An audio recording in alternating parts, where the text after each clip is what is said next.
What's up everybody, George from Retro GT, and today I have a new video for you guys. Today I'm going to be working inside the car. I'm going to be doing some LED lights, interior, inside the dash, well, bottom of it. I've done this in the past to my previous cars. Pretty simple, pretty easy. I figured I'd do it to this one since I kind of like the way it looks. I'm going to show you guys what you need, or what you're going to need, or at least what I'm going to be using to at least do this job simplest way possible. Let me show you what you need. Alright guys, so this is my little setup. This is what we're going to be using. So we're going to need your LED lights. There are different ways of doing this. I like to use the fuse adapter piece as our power source, and I'll explain as we go why I use this way. You're going to need some wire. I went with some 16 gauge wire, black and red. I'm going to be using butt connects. Same thing for 16 to 14 gauge. Zip ties come in handy to kind of keep everything organized and neat. Specific pliers for wiring. Other pieces we're going to need some sort of round connect for when you put down your ground cable. And it'd be nice to have some sort of blade, some sort of knife. Could come in handy for if we need to cut anything. We are going to be removing a panel to get to our fuse underneath the dash, and that shouldn't be too hard. So with that said, we'll start doing that. Alright guys, so the first thing you want to do is come in here. We need to remove this piece, and that can easily be removed with your panel removing tool or a screwdriver. If you're careful, you use a screwdriver, and there should be three spots where it's hooked onto. One around here, which I can kind of see right there, the one on the bottom, and there's another one up top.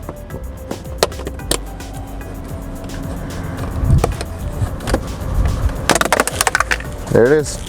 I lied. There's 4. Just make sure you don't break anything. But yep, there's 4 of them. Just in case. These little white tabs like to come off. So if they come off, you have to pull them out of there and put them back on. And the reason we're removing that is to access this screw right here. We are going to be using an Allen wrench or Allen key, whatever you call it. There's a couple of them we're going to need to hit. There's one right there. I believe there are 4 of them. Let's see if I can get you a good view of them. Should be another one right here. There's 3 right there.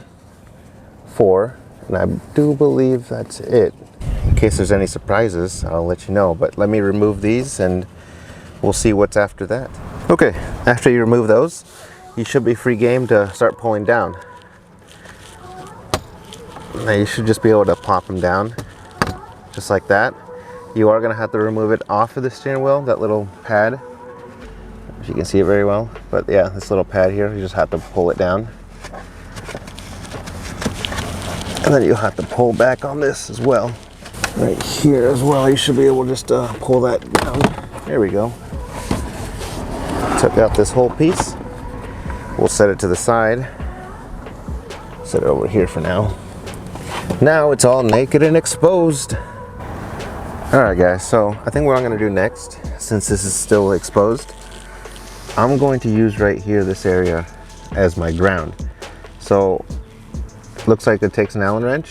I grabbed a 3/16, and it looks like it's working. But I'm going to use this area as my ground, so I'm going to go ahead and remove this bolt out of here. And right here is where I'm going to properly ground. Alright guys, so I did take my negative cord, peeled it back some, twisted it. Now I'm going to connect it to this little connector guy right here. Get it to focus a little bit. There we go. Yeah, so I have this all set and done. I'm just going to put it in the hole. Then I'm going to squeeze it tight, secure it in place.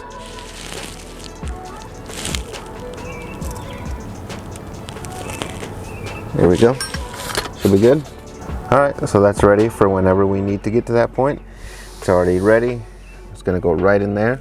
Our fuses are in the worst spot ever. I hate it. It is in a very weird, awkward spot. But this is where your fuses are underneath your dash. The way bottom fuse, the yellow one, is a 20 volt for your front driver's side window. That's the one I'm going to tap into. That's the one I want to use. So we're going to go ahead and do that. It's going to be really hard to film me pulling that out, so I'm just going to go ahead and do it with the camera off to the side, and I'll show you what it looks like when I'm done. I have it there, it's ready, power's ready to go. Now we just gotta figure out where we wanna locate the LEDs. Okay, coming to the passenger side, we wanna locate a good spot for this. I'm gonna probably put it along this edge right here.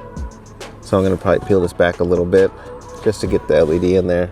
Before we lay down any LEDs, we'll definitely wanna clean our areas, get any dust and anything removed from there, so that way the adhesive can stay and stick. So I was able to peel this thing back. So now it kind of exposes the top piece. I got these LEDs online. They're actually pretty dope. They're green. They're not multicolored. I just went with the green. Just figured it'd fit with the trend I got going. As you can see in here, you could actually cut them to whatever size you want. And I think this might actually be a perfect size. I will do them like this. That way the wires are facing inward towards where I need to go. And I like the fact that it's 3M tape in the back, so you know that's gonna hold out. I'm gonna peel it back. I'm gonna lay it up here, and then we'll feed the wires over to our driver's side, and yeah, hopefully everything works out. So let's try that out. And I did clean the area just to make sure everything was good. So we'll get it right underneath that piece. So push that down, slide it all the way across until I can't no more. Perfect. That's gonna be really sick, and this shouldn't be in the way. Obviously those bolts were there, but I don't ever see myself taking that off for any reason, so I'm okay with this. And if I do, honestly, these LED lights are not that expensive.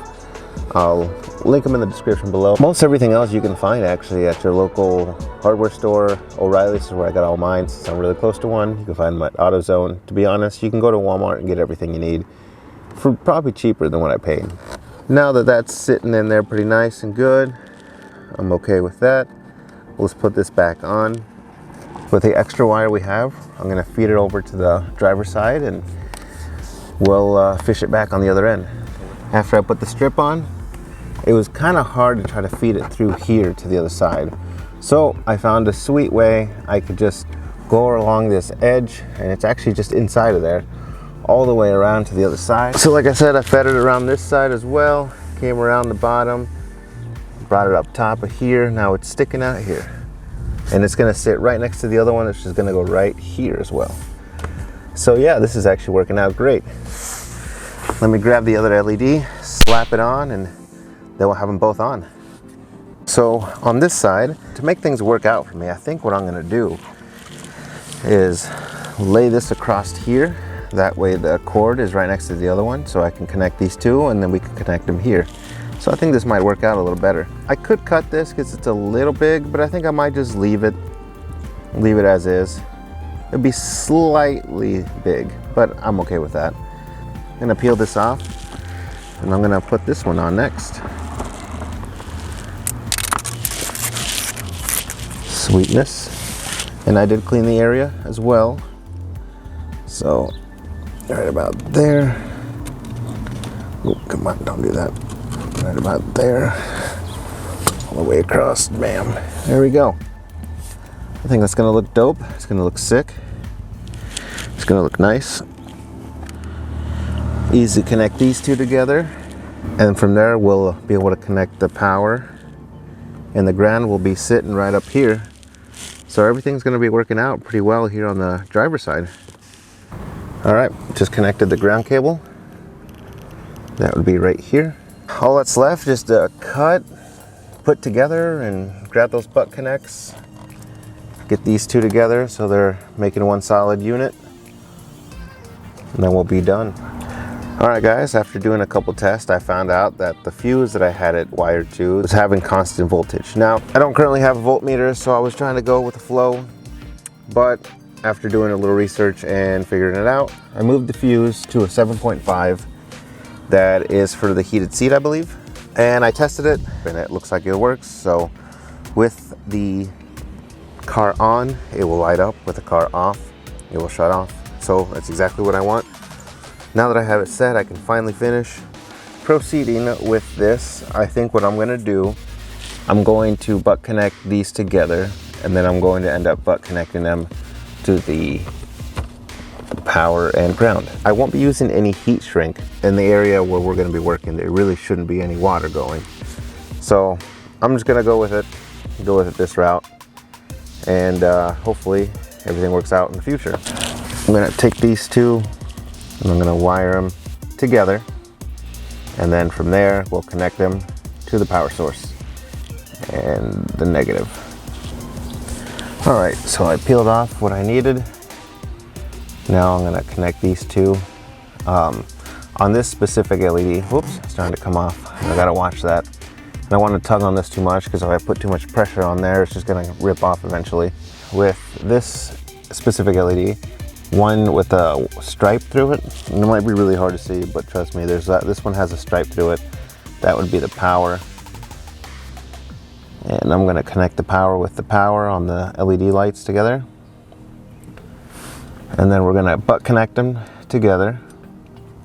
And we'll do the same thing for the other side.